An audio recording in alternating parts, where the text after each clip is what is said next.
최근 한국은 정부의 의대 정원 확대 발표에 따라 의료계와 갈등을 빚고 있는데요. 정부는 대한민국의 의사 수가 OECD 끝에서 두 번째로 국민 1000명당 2.6명에 불과하고 이마저도 한의사를 제외하면 2.2명으로 줄어들어 OECD 평균인 3.7명에 비해 의사 수가 턱없이 부족하다고 주장합니다.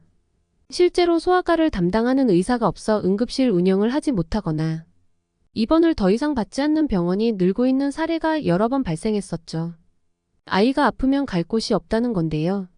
이것은 비단 소아과만의 일이 아닙니다. 산부인과나 외과 등도 의사들이 기피하는 대표적인 전공인데요.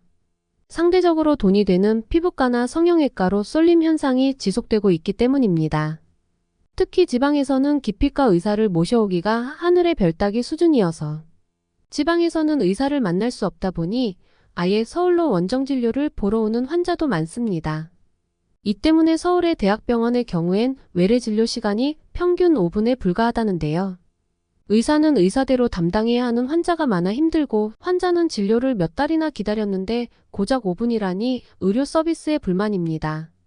정부는 이 고질적인 의료계 전공 쏠림과 수도권 집중 현상의 문제를 해결하기 위해서는 의대 정원을 늘리는 방안을 추진하겠다는 계획인데요.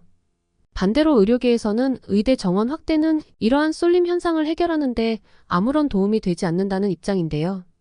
의료계는 의대 정원을 늘리면 오히려 인기과만 더 포화 상태가 된다고 주장하고 있습니다. 기피과에는 더 가지 않아 의료질이 더 떨어질 수 있다는 건데요. 의사를 많이 뽑아봤자 환자가 많은 서울과 수익이 나는 인기과에 더 몰리지. 지방이나 기피과에 가려고 하겠냐는 겁니다. 여기에 장기적으로 인구가 줄고 있는 것도 반대 이유로 꼽히는데요. 현재 의사 수가 적어 보이지만 앞으로 인구가 줄면 환자도 줄기 때문에 무턱대고 의사 수를 늘리면 경쟁만 더 치열해질 수 있다고 걱정하고 있습니다. 앞서 법조계의 경우에도 로스쿨이 도입된 이후 변호사 수가 늘면서 수임 경쟁이 치열해졌죠. 의료계 또한 장기적으로 먹고 살 걱정을 할 수밖에 없단 건데요. 의료계는 의사 수를 늘릴 게 아니라 기피과나 지방 의료의 수가를 높여주면 저절로 해결될 수 있다고 주장합니다. 현재 일부 전공을 기피하는 이유는 비보험 진료가 거의 없는 데다 수가도 낮기 때문이라는 거죠. 또 이런 전공의 경우 위중한 수술을 다루는 경우가 많아 소송 부담이 큰 것도 기피 사유로 꼽히는데요. 갈수록 소송이 늘어나고 있다는데 이 부담을 오롯이 의사, 개인의 책임으로 돌리고 있는 현 체계를 개선부터 해야 한다는 게 의료계 입장입니다. 이렇게 정부와 의료계의 첨예한 대립 속에서도 외국의 어느 한 나라에서는 한국의 의료체계를 벤치마킹한 덕분에 망해가던 병원을 살려낼 수 있었다는 사연이 해외 커뮤니티에 게시되자 한 차례 떠들썩했던 일이 있었습니다. 과연 무슨 일이 일어났던 것일까요? 사연 바로 시작합니다. 안녕하세요. 저는 독일에서 꽤 유명한 대학병원의 심장 전문의로 근무하고 있는 미셸이라고 합니다. 제가 근무하고 있는 독일의 대학병원은 지금은 독일에서도 최고로 실력 있는 의사들이 모인 것은 물론 그만큼 치료비도 비싼 대학병원입니다. 하지만 불과 1년 전만 하더라도 저희 병원은 규모에 비해 실력 있는 의사를 갖추지 못했다는 평가를 받았고 입원한 환자들마저 병원 입원 생활에 불편한 것이 너무 많다는 불만이 터져나오던 병원이었습니다. 그래서 병원장님도 이러한 불편한 부분들을 개선하기 위해 여러모로 애를 쓰셨지만 시간이 지날수록 내원 환자와 입원 환자가 줄어들어 파산 직전까지 가게 되었고 실제로 병원에 근무 중이던 몇몇 유능한 의사들의 급여를 줄이기 위해 그들을 해고하기까지 했습니다. 하지만 지금 저희 대학병원은 독일에서 제일 실력 있는 대학병원으로 입소문이 나는 것은 물론 환자들에게 제공하는 아주 특이한 시스템으로 인해 하루에도 몇천 명의 환자들이 몰려드는 독일 최고의 의료병원으로 탈바꿈되었는데요. 이렇게 좋은 병원으로 탈바꿈하는데 많은 도움을 준 한국에 대한 이야기를 빼놓을 수가 없을 것 같습니다. 어렸을 때부터 의사가 꿈이었던 저는 피나는 노력 끝에 의대에 입학했고 의사가 되기 위해 약 5년이 넘는 시간을 의학 공부에 매진했습니다. 마침내 의과대학을 무사히 졸업할 수 있었고 제가 그토록 바라던 독일에서 꽤 유명한 대학병원에 채용될 수 있었습니다.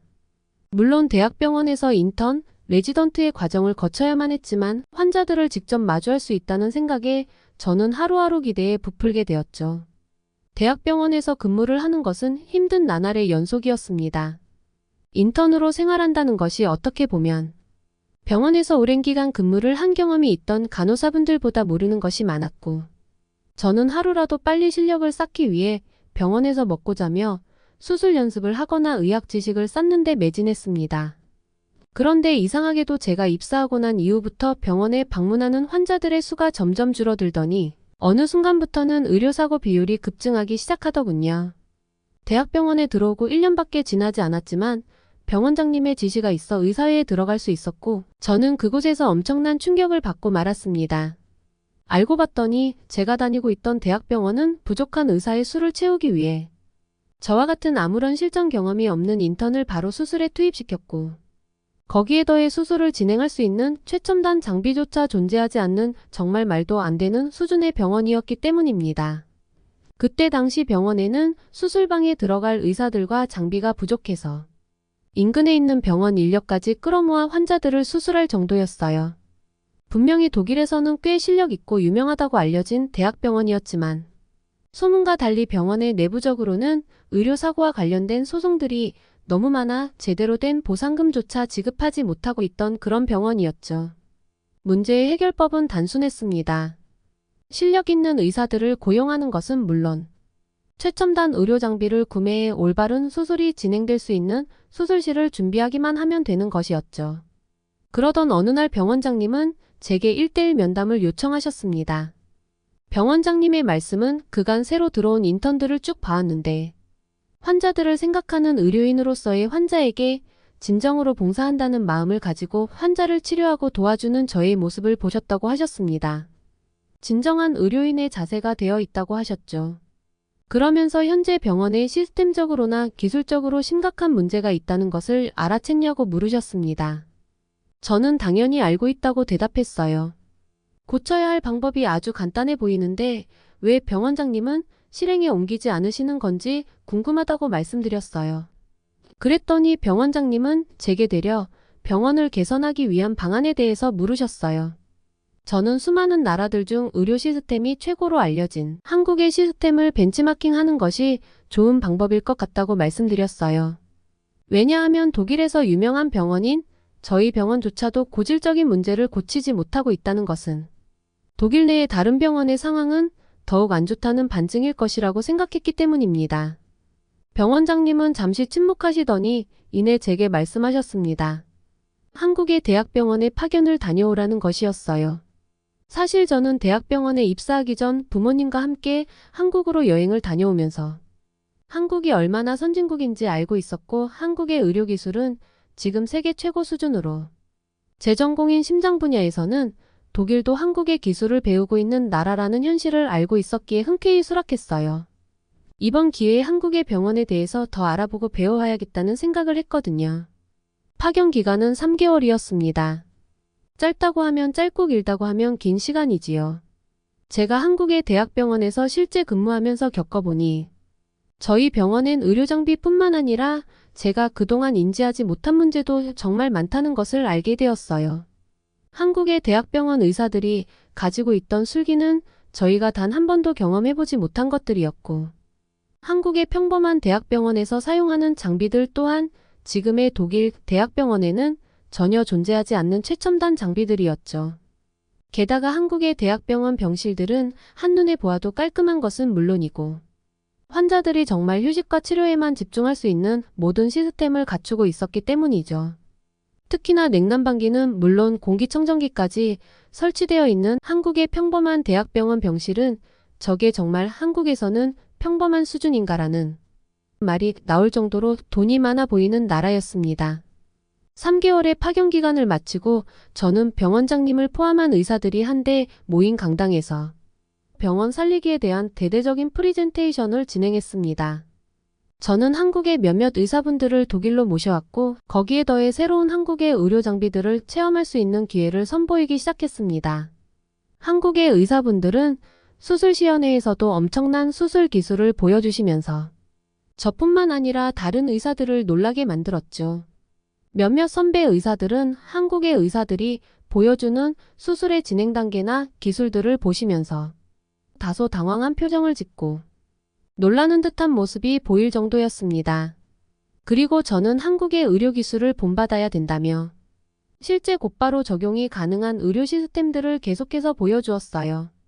처음에는 제가 인턴이라고 무시하던 선배 의사들도 점점 저의 말에 집중하고는 몇 가지 질문들을 하기 시작했습니다.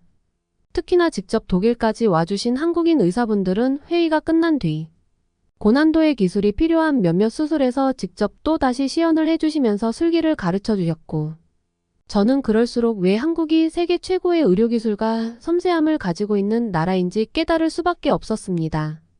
마지막으로 의료장비와 의료기술도 받아들이는 것도 중요하지만 한국의 대학병원에서 환자들이 머물고 있는 병동의 구조나 시스템도 그대로 받아들이고 똑같이 실내공사를 하고 시스템을 만들 필요가 있다며 한국의 대학병원 병실들을 보여드렸습니다. 그걸 본 선배 의사들이 시설이 너무 쾌적하다며 다소 충격을 받기도 하셨죠. 프리젠테이션이 끝난 후 곧바로 저희 병원은 기존의 병동을 반으로 나눈 뒤 수술실과 환자실은 물론 냉난방기를 설치하기 위한 전기배선 작업까지 공사를 하기 시작했고, 한국의 대학병원 환경과 똑같이 만들기 위한 대대적인 변화를 시도했습니다. 그전에는 환자들이 머무는 공간의 온도를 조절할 수 있는 장치가 없던 것은 물론 환자용 침대까지 너무나 낡아 불편한 점이 많았는데, 병원장님께서도 한국의 의료시설에 큰 충격을 받으셨는지 거리낌 없이 돈을 투자하셨어요. 실제로 저희 병원은 약 1년여의 기간 동안 병원에 있던 모든 문제점을 고쳐나갔고, 특히나 한국의 의사분들께 수술 기술을 배우고 현장 투입이 된 우리 병원의 의사들은 환자들의 수술 만족도가 정말 높다는 긍정적인 결과까지 얻을 수 있었습니다. 파산 직전이었던 저희 병원은 예전과 같던 명성을 회복할 수 있었고, 계속해서 발생하던 의료사고도 더는 발생하지 않는 안전하고 실력 있는 대학병원으로 탈바꿈할 수 있었죠. 특히나 한국에서 오신 의사분들은 약 한 달여의 기간 동안 저희 병원에서 머물며 수백 가지의 수술들에 대해 직접 섬세한 기술들을 추가로 가르쳐 주셨고, 더 나아가서는 1년에 한 번씩 정기적인 의료 미팅을 가지자는 제안까지 해주셨습니다. 지금도 저는 독일과 한국을 왔다 갔다 하며 한국의 의료기술을 더더욱 많이 배우기 위해 노력을 하고 있습니다. 잦은 한국 미팅으로 한국이 너무나 살기 좋다는 것을 확인한 저는 최종적으로는 한국의 대학병원에서 근무하며 한국에서 살고 싶다는 생각을 했고, 꿈을 이루기 위해 준비하고 있습니다. 물론 한국의 대학병원으로 가기 위해서는 더욱 많은 실력을 갈고 닦아야 해서 오랜 시간이 걸리겠지만, 그만큼 한국은 의료뿐만 아니라 생활에 있어서도 최고의 나라인 것이 분명하니까요. 한국의 의료 시스템이 세계 최고 수준이라니 정말 자랑스러울 따름입니다. 오늘의 영상은 여기까지입니다. 끝까지 시청해주셔서 감사합니다. 구독과 좋아요는 영상 제작에 큰 힘이 된다는 것 잊지 않으셨죠? 더욱더 감동 깊은 사연으로 찾아뵙겠습니다. 감사합니다.